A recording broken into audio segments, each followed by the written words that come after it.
कर, पहले हम सबको 3 काम कर लेने चाहिए। बार बार मैं आपको ये बात बताता हूँ, भूल ना जाएं आप, इसलिए बताता हूँ। मरने के पहले हर व्यक्ति को, यहाँ जितने लोग बैठे हैं ये बात सबके लिए है, और जो टीवी पर सुन रहे हैं ये बात सबके लिए है। 3 काम सबको करना चाहिए मरने के पहले, जीते जी। क्या? पहला काम, जीते जी अन्नदान करना चाहिए। मरने के पहले ही अपनी 13वीं कर लो। मरने के बाद तुम्हारे नाम का अन्नदान ही तो होता है। 13 ब्राह्मण खाते हैं, 13वीं समाज खाता है, तो मरने के बाद 13 ब्राह्मण खाएं, उससे अच्छा है मरने के बाद तो खाएंगे ही, बच्चे तो करेंगे ही। जीते जी अन्नदान, क्योंकि मरने के बाद कुछ मिले ना मिले, अन्न की जरूरत तो मरने के बाद भी, क्योंकि जहां रहोगे। दानवीर कर्ण का नाम तो सुना होगा, महाभारत के एक विशेष पात्र है। जब दानवीर कर्ण मरे, तो दानवीर कर्ण जब मरे तो स्वर्ग गए। स्वर्ग गए तो वहां पर इंद्र ने सोने से बनी रोटियां परोसी, कहा कर्ण खाओ। कर्ण बोले इंद्र आप मजाक कर रहे हैं, सोने की रोटी कोई खाएगा? क्या करें कर्ण, आपने सारी जिंदगी स्वर्ण दान किया है। कर्ण ने सारी जिंदगी क्या दान दिया है?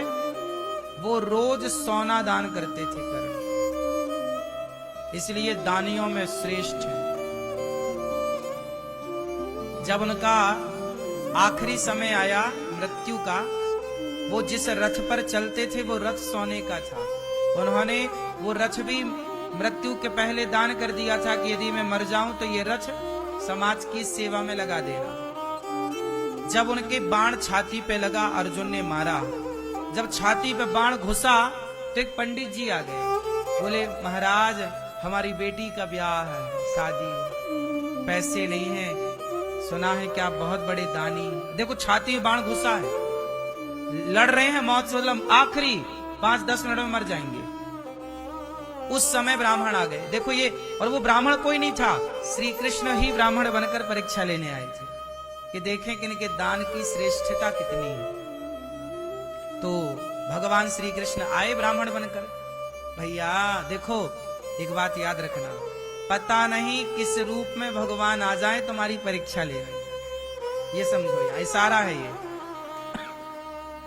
पंडित जी आए, बोले हमारा बेटी का ब्याह करना है, बड़े कष्ट हैं, पैसे नहीं है, क्या खवाएंगे, क्या देंगे उनको दान? कर्ण ने कहा कि मैंने तो सब कुछ दान कर दिया है, सोने का रथ है, मेरा धनुष है, मैंने जो वस्त्र पहने हैं मैंने सब पहले ही दान कर दिया, और जिन्हें दिया है उनका अधिकार है अब इस पर, आपके लिए क्या है? तो क्या मैं आपके द्वार से खाली जाऊंगा? कर्ण बोले नहीं, खाली मत जाओ, ये मेरा अंतिम समय है। तब कर्ण को याद आया, कर्ण ने अपने दांतों में सोना लगवा रखा था। पुराने लोग, आपने याद रखा होगा, पुराने लोग दांतों में सोना लगवाते थे, याद है आपको? सोना जड़वा लेते थे दांतों में।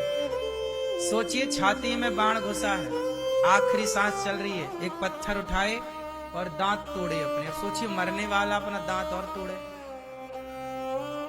लेकिन धन्य है कर्ण, इसलिए कर्ण को दानवीर कहा जाता है। क्या कहा जाता है?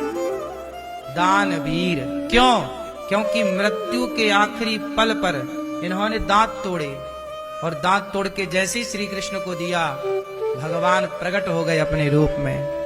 कर्ण, मैं तुम्हें वचन देता हूं कि ये धरती तुम्हें आज से दानवीर कर्ण के नाम से पुकारेगी। ये दानवीर कर्ण नाम भगवान कृष्ण ने दिया है। आज तक तुम केवल कर्ण थे, आज तक तुम केवल राधेय थे, कर्ण थे। आज एक नाम और जोड़ा जाएगा, आज से सारी दुनिया तुम्हें वीर कहेगी। कौन सा वीर? दानवीर कर्ण, जहां भी दानवीर शब्द आएगा वो कर्ण के लिए ही आएगा। भगवान ने कहा कर्ण कुछ मांग लो, तुमने दान किया है, हम ऋणी हैं। देखो आप दान करते हैं ना, तो आप दान करके भूल जाते हैं, पर आपके दान करने से भगवान ऋणी हो जाते हैं, क्योंकि तुमने किसी को दिया है, तो वो जिसको दिया है वो भगवान का ही तो है, तो इनडायरेक्ट आपने सेवा तो भगवान की कर दी। आप बताओ, रास्ते में आपने, अब गौरी गोपाल आश्रम में भोजन सबको मिल रहा है, आप लोग तो भोजन बांट के बंटवा के दे के भूल गए, लेकिन ये बताओ ये वृंदावन किसका है? भगवान का। वृंदावन में आ कौन रहा है? भगवान के भक्त आ रहे हैं। खा कौन रहा है? भगवान के भक्त खा रहे। आप दान करके भूल गए, पर भगवान नहीं भूलेंगे, उन्हें याद है कि मेरे भक्त को मेरे द्वार पे मेरे धाम में आया, उससे आपने रोटी दी, वो याद है भगवान को, उसका फल देंगे भगवान आपको। कर्ण को बोले क्या चाहिए? कर्ण बोले प्रभु जब मैं मरूं, अब मरने वाला हूं, मरूं तो मैं उस जगह पर मेरी चिता जलाई जाए जहां आज तक किसी की चिता ना जली हो। कर्ण ने कहा कि मेरी चिता उस जगह जले जहां आज तक किसी की चिता ना जली हो। अब इस धरती, उस जगह मेरी चिता जले जहां आज तक कोई मरा ना हो, मतलब जिस जगह पे कोई की मृत्यु ना हुई हो, वहां पे मेरी अंतिम क्रिया हो। अब इस धरती में ऐसी कौन सी जगह है जहां आप लोग बैठे हैं, यहां भी कोई ना कोई चींटी तो मरी ही होगी, कोई ना कोई कॉकरोच तो मरा ही होगा, कोई ना कोई जीव तो मरा। इस धरती पे ऐसी कोई जगह नहीं है जहां कोई ना कोई जीव हत्या ना हुई, जीव मरा ना हो। क्यों जी है? बोलो। बारिश आती है ना, तो बारिश आती, कितने सारे कीड़े मकोड़े उड़ते हैं लाइट में, कितने सारे बरसाती कीड़े, वो कहां नहीं मरते, पूरा धरती उस कीड़े से मकोड़ों से भर जाती है, हाँ या ना? अब कहां? तब भगवान श्री कृष्ण ने कहा कि आज तक मेरे इन हाथों में, इस हथेली पे किसी की मृत्यु नहीं हुई। तब कर्ण का अंतिम संस्कार भगवान नारायण ने अपनी हथेली में, भगवान श्री कृष्ण ने अपनी हथेली में। देखो, दान करने वाले भक्त को भगवान अपने हाथों में रखते हैं। दान करने वाले भक्त को भगवान अपने हाथों में रखते हैं। दान कोई सामान्य नहीं है साहब, कोई तीर्थ ना कर पाए, कोई गंगा ना नहा पाए, कोई जप ना कर पाए, तप ना कर पाए, केवल दान कर दे तो उसकी सदगति वही होगी जो बड़े बड़े साधु संतों की होती है। दान की भी अपनी एक महिमा है, जैसे गंगा स्नान की महिमा है, भगवत की महिमा है, ऐसे दान की महिमा है। लेकिन कर्ण ने सोना ही सोना दान दिया। तब इंद्र ने सोने की रोटी परोसी, कहा सोने की रोटी खाएं क्या? बोले क्या करें, आपने सोना ही सोना दिया, फिर क्या करें? बोले अपने परिवार में कहो कि वो तुम्हारे नाम से अन्न दान करे। तब कर्ण ने स्वप्न में अपने बच्चों को कहा कि हमारे नाम से समाज में लंगर बांटो, भंडारा करो। इसलिए जब आदमी मर जाता है तो मरे हुए के नाम से तेरवी होती है कि जीते जी इसने भले अन्नदान ना किया हो, तो मरने के बाद बच्चे करें 13 ब्राह्मण खवाएं समाज, तो इसका पुण्य उससे मिलता है। इसलिए कहते हैं मरने के बाद करोगे। कर्ण को मरने के बाद सब किया तो फिर अन्न मिला उससे। हम कहते हैं मरने के बाद तो बच्चे करेंगे 13वीं तुम्हारी, तुम जीते जी अपनी 13वीं मतलब अपने हाथ से साधु संत जरूरतमंद को खूब पेट भर भर के खवाओ, क्योंकि ये यज्ञ है। कौन सा यज्ञ है? अन्न यज्ञ। कौन सा यज्ञ है? जब आप भोजन करते हो तो क्या करते हो? अपने मुंह में क्या आहुति ही तो डालते हो रोटी की। रोटी तोड़ी, क्या किया? स्वाहा स्वाहा स्वाहा। फिर स्वाहा खाने के बाद क्या आया? आहा आहा, बड़ा मजा आया, बड़ी खीर बढ़िया थी। तो ये जो स्वाहा है ना, इसका तुरंत आहा निकलता है। क्या निकलता है? आहा।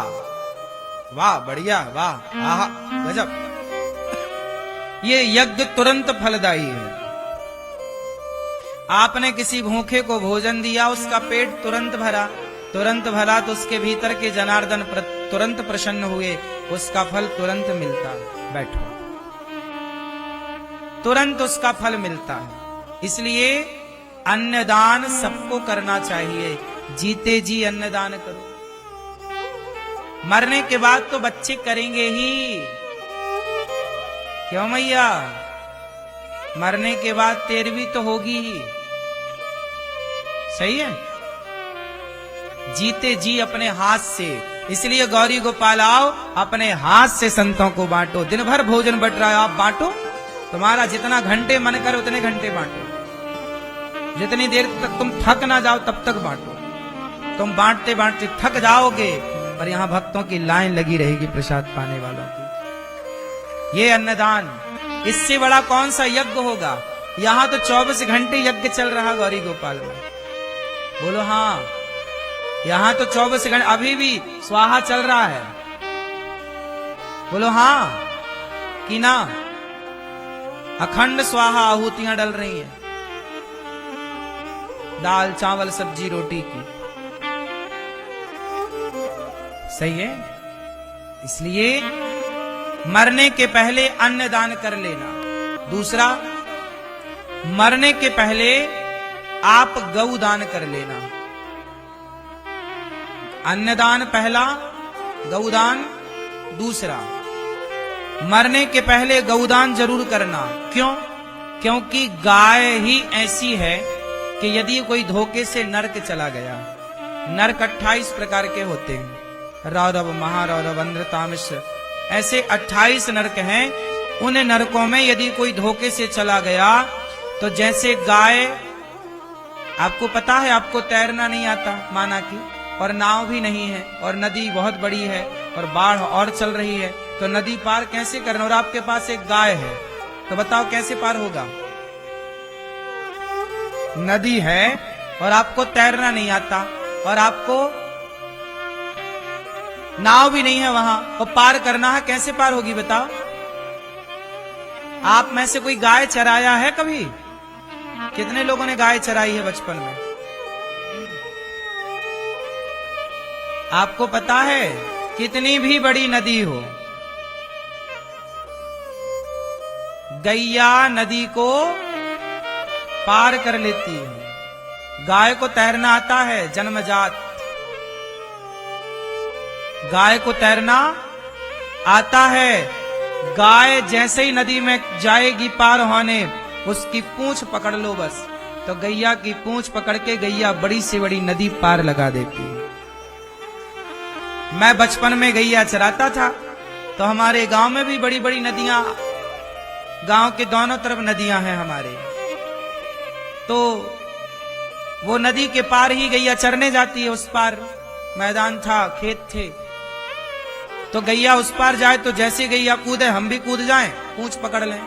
हमें तैरना तो आता है, लेकिन लंबी नदी बारिश में तो बहुत बड़ा पाट हो जाता है ना पानी का, तो पूंछ पकड़ के हम लोग, रोज का काम था ये हमारा तो रोज का खिलौना था ये खेल। गाय की पूंछ पकड़ के हम कई बार पार भए नदियों से। तो ये तो सामान्य नदियां हैं, लेकिन कभी धोखे से कोई नरक चला जाए और उसने यदि जीवन में गौदान किया है, तो वह गौदान ही उस नरक की नदियों से पार लगा के भगवान तक पहुंचा देती है। गाय की पूंछ पकड़ के ही वैतरणी से पार होता है। किससे पार होता है? वैतरणी, भव से पार। इसलिए यदि वो फंस गया वो उलझन में, इसलिए गौदान करो जीवन में। भागवत की महिमा है, ऐसे दान की महिमा है। लेकिन कर्ण ने सोना ही सोना दान दिया, तब इंद्र ने सोने की रोटी परोसी।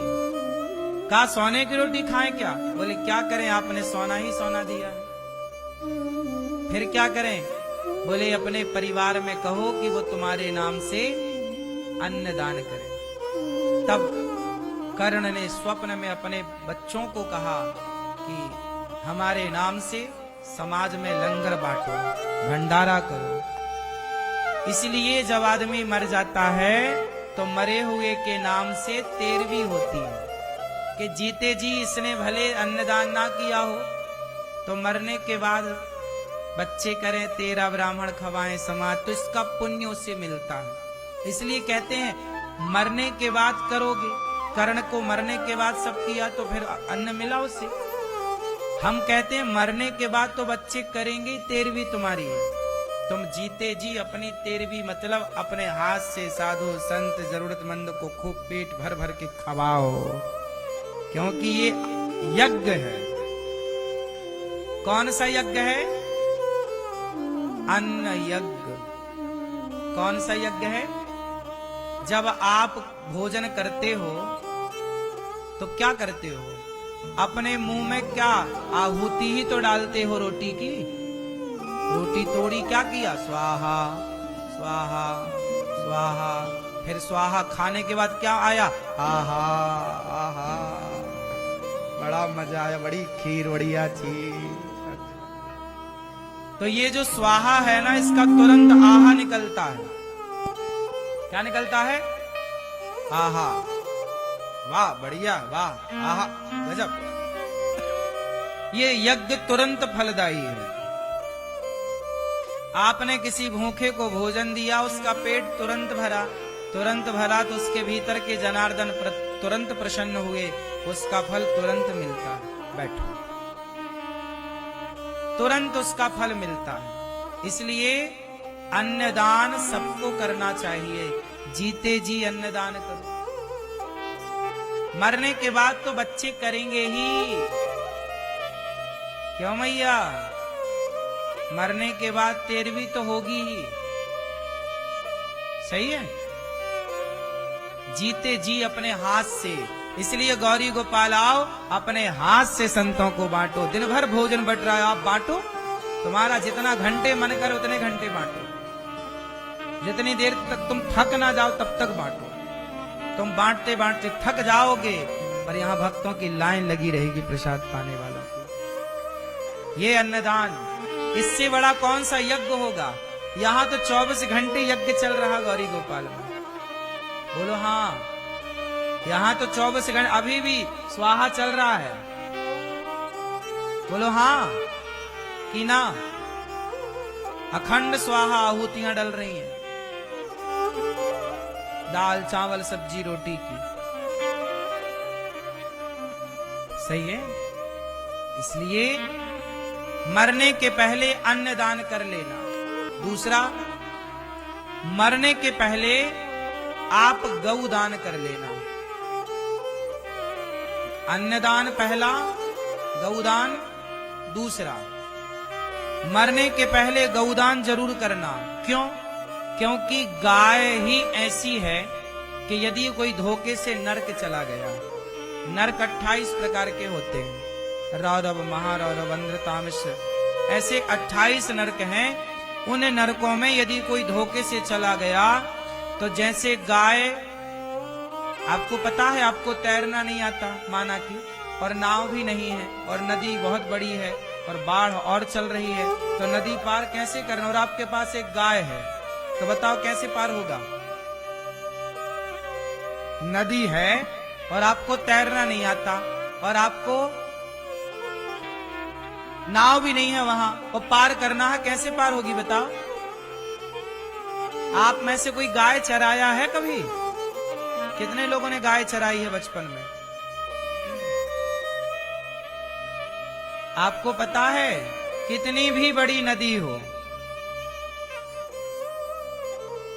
गैया नदी को पार कर लेती है। गाय को तैरना आता है, जन्मजात। गाय को तैरना आता है। गाय जैसे ही नदी में जाएगी पार होने, उसकी पूंछ पकड़ लो बस, तो गैया की पूंछ पकड़ के गैया बड़ी से बड़ी नदी पार लगा देती है। मैं बचपन में गैया चराता था, तो हमारे गांव में भी बड़ी बड़ी नदियां, गांव के दोनों तरफ नदियां हैं हमारे। तो वो नदी के पार ही गैया चरने जाती है। उस पार मैदान था, खेत थे, तो गैया उस पार जाए तो जैसे गैया कूदे हम भी कूद जाएं, पूंछ पकड़ लें। हमें तैरना तो आता है, लेकिन लंबी नदी बारिश में तो बहुत बड़ा पाट हो जाता है ना पानी का, तो पूंछ पकड़ के हम लोग, रोज का काम था ये हमारा तो रोज का खिलौना था ये खेल। गाय की पूंछ पकड़ के हम कई बार पार भए नदियों से। तो ये तो सामान्य नदियां हैं, लेकिन कभी धोखे से कोई नर्क चला जाए और उसने यदि जीवन में गौदान किया है, तो वह गौदान ही उस नर्क की नदियों से पार लगा के भगवान तक पहुंचा देती है। गाय की पूंछ पकड़ के ही वैतरणी से पार होता है। किससे पार होता है? वैतरणी, भव से पार। इसलिए यदि वो फंस गया वो उलझन में, इसलिए गौदान करो जीवन में।